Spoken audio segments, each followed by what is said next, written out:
Hi, this is Joseph. Today the Lord is saying to us, I'm releasing my resurrection life into you. I'm calling you to wake up and to connect with that plan and purpose I have for you. And I'm saying to you, I'm calling you out of your grave. When I was praying, the Lord shows me a cycle that people find themselves in. When they were young, they were passionate, they could see the vision, they were on fire for Jesus, and they wanted to do great things for Him.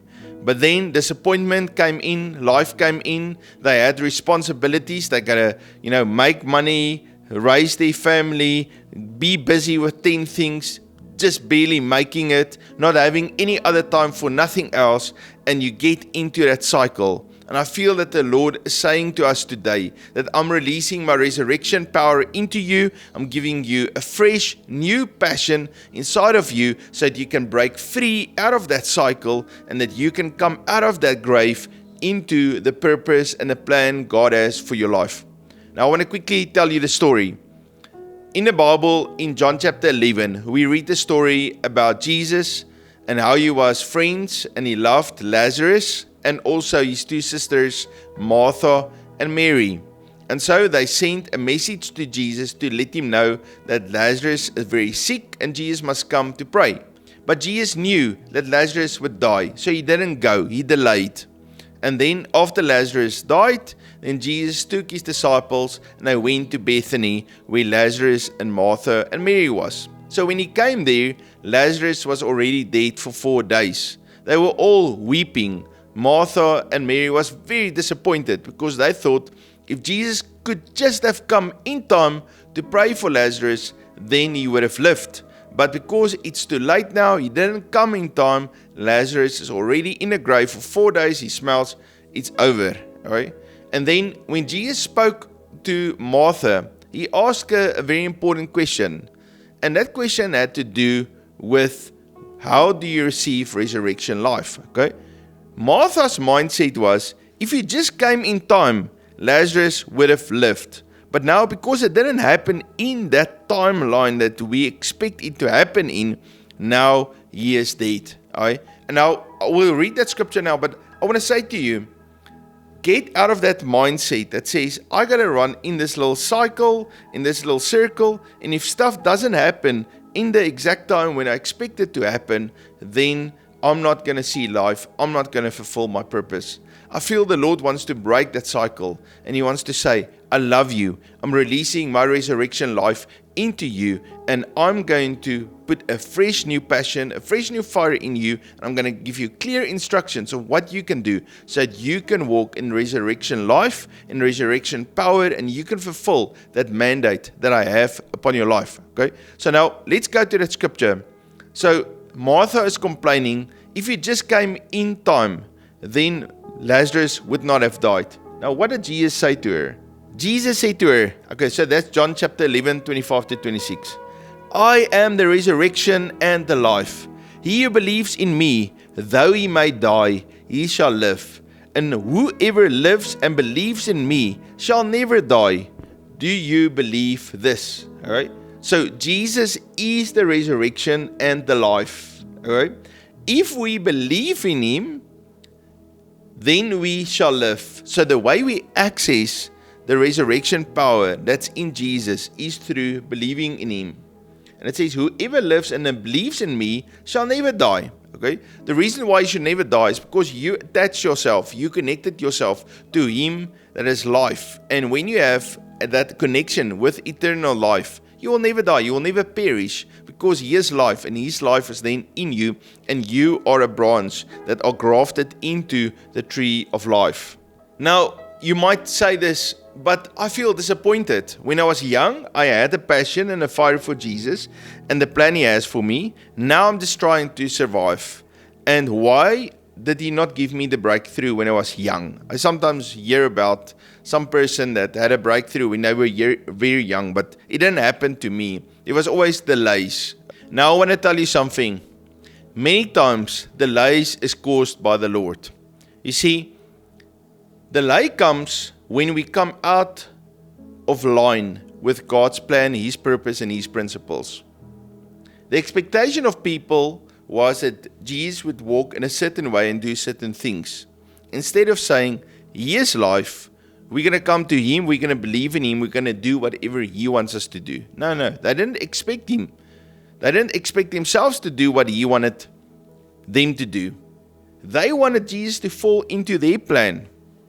And that's sometimes what we do. We want to box God and say, well, God, when I'm around, 18 years old, I'm supposed to study something, and then when I'm around 20 or 25, I need to find someone that I can get married, and I'm supposed to have a job, supposed to maybe buy a car or have a place where I can stay. I'm supposed to do certain things at a different time, and that's my expectation of life. What if God gives you something completely different to do, but it can't fit inside of your little timeline that you put together? Then you completely miss the purpose that God has for your life. And so that's what actually happened to these people. They had that expectation. It actually says in John chapter 11 verse 6, when he heard that he was sick, he stayed 2 more days in a place where he was. Okay? So they wanted him to come and pray. But when Jesus heard that Lazarus was sick, he didn't fall into their timeline. He wanted them to connect to him, Jesus, as the Lord, as the one that releases resurrection power. The moment you turn back to the Lord and you align yourself with Him and you say, yes, Lord, I surrender my life to you. What is your instructions to me? You stop fearing, stop being anxious or worrying or feeling everything needs to fit in a certain timeline. But you say, Lord, here I am. I'm ready to go. I'm going to be obedient to you. And you yoke yourself with Jesus. Then you start seeing things happening, because now there's resurrection, life, and power that comes into your life. There's always a reason for delay. There's many, many reasons. When we show dishonor, delay comes in. When there's no unity, delay comes in. When we want to do our own thing and we don't want to do God's thing, delay comes in. All right. But the moment you align yourself with Him, you say, okay, Lord, I connect myself in you. The scripture says that you will bear much fruit. Okay, when the Bible talks about you bearing much fruit, it talks about you fulfilling the call and the purpose that God has created you to live in. All right. It's not about you making more money or you doing the stuff that you wanted to do. No, it's you walking out that blueprint that He has written for your life. Psalm 139 verse 16. All the days of your life were written, even before you left them. God has written it all down in a book. And when you are fruitful, you actually live out, you fulfill those things that God had determined for your life. To access the resurrection power of God, it's important for us to believe in Him. And I believe that is a word that the Lord is speaking to us. He says, do you believe in me? Okay, now, faith always have in it, built in it, action. Faith without works is dead. So if I believe in Him, then I let go of all my fears and my anxieties. I connect myself to Him, so now I have righteousness, peace, and joy that flows through my life. I believe in Him, and I obey His instructions. I'm led by the Holy Spirit. He leads and guides me. He is actually the Lord of my life. And because He's the Lord of my life, I'm seated in Him, and His life flows through me.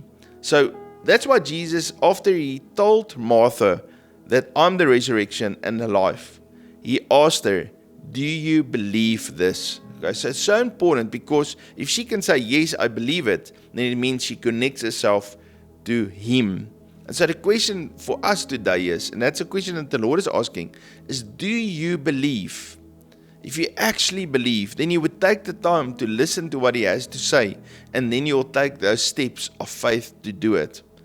In John chapter 11 verse 27, she said to Him, yes, Lord, I believe that you are the Christ, the Son of God, who is come into the world. All right. So she made that declaration. He asked her, she made the declaration. And because of that, now suddenly her faith and her expectation could be of Jesus to bring resurrection life into Lazarus, and not a timeline, not a certain expectation, how she thought it should happen. She placed her trust in Jesus. It's a very sad thing when people live out their lives with a certain expectations and they are in this cycle of death. And although they are physically alive, they're actually dead because they're not walking in God's plan. And it's very sad. It's also sad when people have a certain expectation from the Lord. They thought it would go like this and it didn't go like that. And people cry. They are fearful, they're anxious because things are just not working out. And the Lord has a lot of compassion for us when we go through this. But He adds to that compassion His word, His encouragement, and His power to bring us back to life so that we can fulfill our purpose. Even in a story in John chapter 11 with Jesus, we see there how He weeps. Right? So the verse is John 11:35. It says Jesus wept. Okay? That word wept there is a Greek word, erakrisen, which simply means is silent. It's just tears stream down. It's very deeply emotional, but it's not a loud cry that everybody can hear you cry. It's just that emotion of sadness, is being overwhelmed with emotion because you feel sad and have sympathy and you feel sorry for someone. And so the tears was just streaming down the face of Jesus. His reaction though, he felt sympathy for them, he cried with them, but then he knew because he was resurrection and life, he could fix it. And so he did something about it. In verse 39, Jesus said, "Take away the stone." Okay, so that stone is the covering, is that mask that covers the death that is in Lazarus. Okay?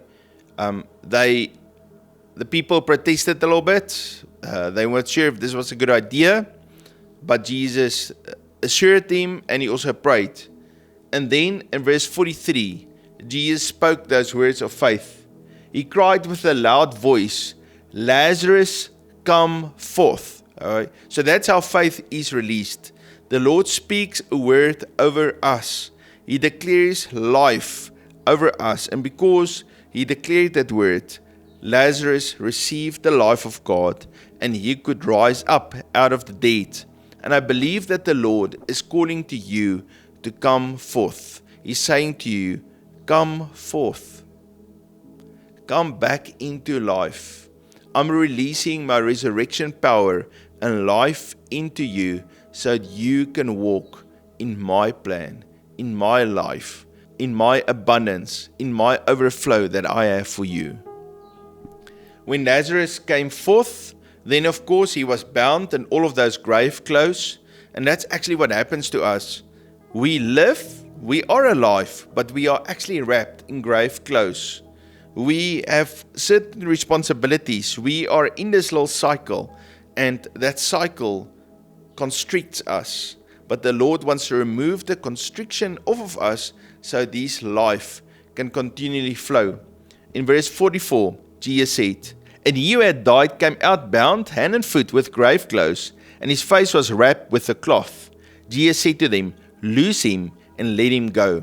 And I believe that's what the Lord is saying to us today. He says, I'm releasing that grave clothes, that old mindsets, that old habits and patterns from your life. And I'm releasing my resurrection power to you so that you can walk in your purpose. The Lord loves you very, very much. And He is calling you to walk in freedom. He will supply every one of your needs. Listen to Him. Take those steps of obedience. Show love and kindness and the fruit of the Holy Spirit through your life. You can do great and mighty things.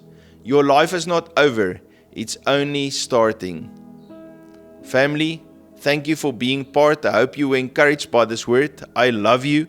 You must have a fabulous day. If you are new to Unity with Heaven, please hit the subscribe button and switch on that bell notification. And also write me a comment. You must have a fabulous day, and I look forward to see you tomorrow. God bless you.